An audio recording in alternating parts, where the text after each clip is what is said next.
We have our set F, and we're going to just be showing a little bit of notation used for it. So first, the way we say this is F is the set of all NFL football teams. And that is equivalent to saying F equals Jets, Giants, Patriots, blah, blah, blah, off to all the football teams. So now let's take another team in here that I didn't list before, but it's in this ... Let's take the Buffalo Bills. So the Bills are a football team. They're an NFL football team. So that means that the Bills are in F. Right? So the Bills are inside this set. That also could be described as are a member of F, which is a more mathematical way of saying just the Bills are in F. The Bills are a member of F.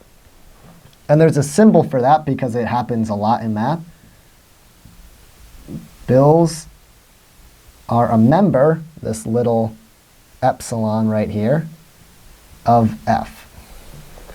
Which means that the Buffalo Bills are inside of the set of all NFL football teams.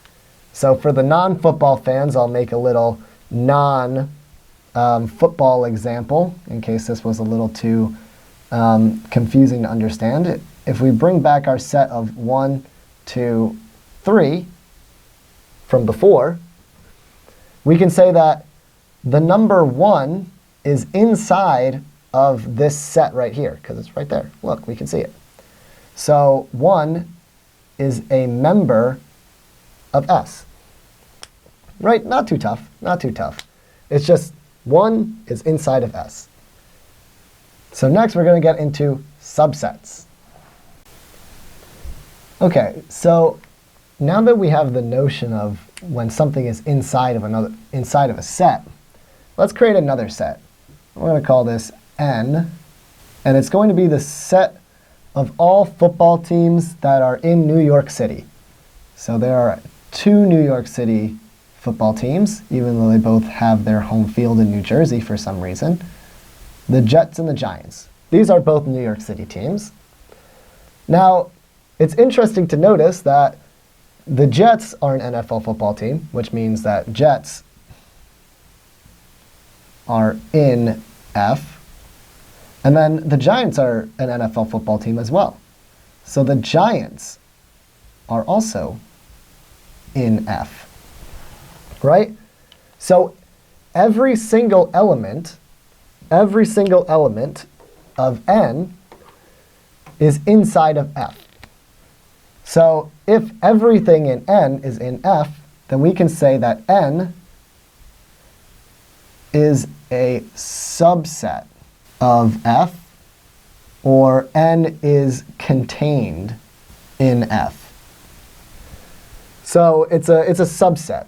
So it's a little subcategory. Everything inside of N can be found inside of a larger classification.